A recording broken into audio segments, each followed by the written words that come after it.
കവളങ്ങാട് സഹകരണ ബാങ്കിനെതിരെയുള്ളത് വാസ്തവവിരുദ്ധമായ പ്രചാരവേലയാണെന്ന് പ്രസിഡന്റ് യാസർ മുഹമ്മദും ഭരണസമിതി അംഗങ്ങളും ആരോപിച്ചു. നേര്യമംഗലത്തെ മൾട്ടി സർവീസ് സെന്റർ നിർമ്മാണത്തിന് കരാർ നൽകിയത് എസ്റ്റിമേറ്റിനേക്കാൾ കുറഞ്ഞ തുകയ്ക്കാണ്. നിർമ്മാണത്തിലെ അപാകത മൂലമാണ് കെട്ടിട ഭാഗം തകർന്നു വീണതെന്ന കുസാറ്റ് റിപ്പോർട്ട് മുഖവിലക്കെടുത്ത് ബാങ്ക് നടപടികൾ സ്വീകരിച്ചിട്ടുണ്ട്. ഇതുമായി ബന്ധപ്പെട്ട് ₹1 പോലും ബാങ്കിന് നഷ്ടം സംഭവിക്കില്ലെന്നും ബാങ്ക് അധികൃതർ വ്യക്തമാക്കി. കവളങ്ങാട് സഹകരണ ബാങ്ക് നേര്യമംഗലത്ത് നിർമ്മിച്ചുവരുന്ന ടൂറിസം റിലേറ്റഡ് മൾട്ടി സർവീസ് സെന്ററുമായി ബന്ധപ്പെട്ടുയർന്ന ആരോപണങ്ങൾക്കാണ് പ്രസിഡന്റ് യാസിർ മുഹമ്മദും ഭരണസമിതി അംഗങ്ങളും വിശദീകരണം നൽകിയത്. നല്ല രീതിയിൽ പ്രവർത്തിക്കുന്ന ബാങ്കിനെ തകർക്കാനുള്ള നീക്കമാണ് ചിലർ നടത്തുന്നത്. അടിസ്ഥാനമില്ലാത്ത പ്രചരണമാണ് ഇപ്പോഴത്തേത്.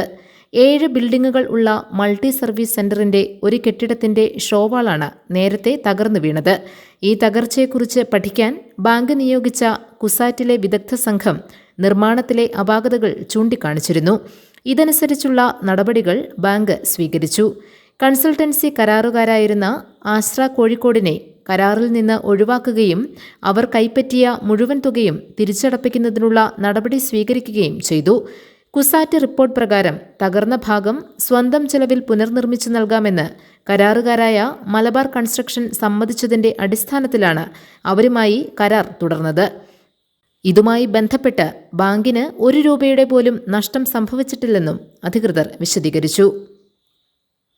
അതിൻ്റെ ഭാഗമായി കുസാറ്റ് തന്ന റിപ്പോർട്ടിൽ സ്ട്രക്ചർ ഡിസൈനിലെ പിഴവാണ് ഈ ഷോവാൾ തകർന്നു വീഴാൻ കാരണമായതെന്നും കമ്പി സിമെൻ്റ് ഒക്കെ ക്വാളിറ്റിയിൽ ചില പ്രശ്നങ്ങളുണ്ടായി എന്നും ഒക്കെ പറഞ്ഞു. പക്ഷേ അതുമായി ബന്ധപ്പെട്ട് ഞങ്ങൾ കൺസൾട്ടൻസി കമ്പനിക്കും നോട്ടീസ് അയച്ചു, കൺസ്ട്രക്ഷൻ കമ്പനിക്കും നോട്ടീസ് അയച്ചു.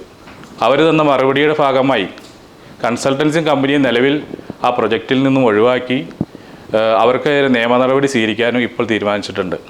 മലബാർ കൺസ്ട്രക്ഷൻ കമ്പനി അവർ ബാങ്കിനെ രേഖാമൂലം അറിയിച്ചിട്ടുള്ളതാണ്. കുസാറ്റിൻ്റെ സ്ട്രക്ചർ ഡിസൈൻ പ്രകാരം കുസാറ്റിൻ്റെ മേൽനോട്ടത്തിൽ MA കോളേജിൻ്റെ സ്റ്റേജ് ബൈ സ്റ്റേജ് പരിശോധനയിൽ ഈ പ്രൊജക്റ്റ് പൂർത്തീകരിച്ച് ബാങ്കിന് ₹1 നഷ്ടവും കൂടാതെ ഈ പ്രൊജക്റ്റ് പൂർത്തീകരിച്ച് തന്നുകൊള്ളാമെന്ന് അവരുമായി ബാങ്ക് കരാറിൽ ഏർപ്പെട്ടതിന് ശേഷമാണ് ഇപ്പോൾ പണി പൂർത്തീകരിക്കുന്നത്. ഇതിനെതിരെ ഈ പ്രൊജക്റ്റുമായി ബന്ധപ്പെട്ട് ബാങ്കിന് ₹1 നഷ്ടവും നിലവിലുണ്ടായിട്ടില്ല.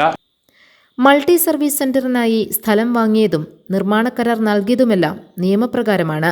എസ്റ്റിമേറ്റിനേക്കാൾ കുറഞ്ഞ തുകയ്ക്കാണ് നിർമ്മാണ കരാർ നൽകിയത്. ഇതുവഴി ₹47 ലക്ഷം ബാങ്കിന് ലാഭമുണ്ടാക്കാൻ കഴിഞ്ഞു. നഷ്ടം സംഭവിച്ചുവെന്ന ആരോപണം പ്രസിഡന്റ് പൂർണ്ണമായി നിഷേധിച്ചു. വിജിലൻസ് അന്വേഷണത്തെ തടസ്സപ്പെടുത്തുന്ന ഒരു നടപടിയും ബാങ്കിന്റെ ഭാഗത്തു നിന്നുണ്ടായിട്ടില്ലെന്നും അദ്ദേഹം പറഞ്ഞു.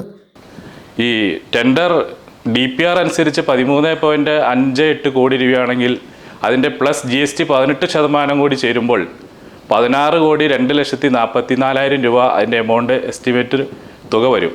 പക്ഷേ ഈ ഞങ്ങൾ ടെൻഡർ ക്ഷണിച്ചപ്പോൾ 4 കമ്പനിയാണ് ആ ടെൻഡറിൽ കോട്ട് ചെയ്തിട്ടുള്ളത്. അതിൽ ഏറ്റവും കുറഞ്ഞ കോട്ട് ചെയ്തിട്ടുള്ള 2 കമ്പനിയെ ഞങ്ങൾ നെഗോഷിയേഷന് വേണ്ടി ക്ഷണിച്ചു. അതിലൊന്ന് മലബാർ കൺസ്ട്രക്ഷൻ കമ്പനിയും മറ്റൊന്ന് സ്റ്റാർ ഇൻറ്റീരിയർ എന്ന് പറഞ്ഞ മലപ്പുറത്ത് തന്നെ പ്രവർത്തിക്കുന്ന ഒരു കമ്പനിയുമാണ്.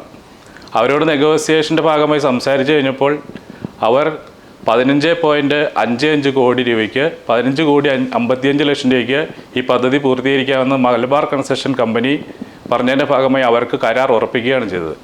ഇതിൻ്റെ ഭാഗമായി കവളങ്ങാട് സർവീസ് സഹകരണ ബാങ്കിന് 47 ലക്ഷം രൂപയാണ് ആ ടെൻഡർ നടപടിയിലൂടെ ലാഭമുണ്ടായിട്ടുള്ളത്.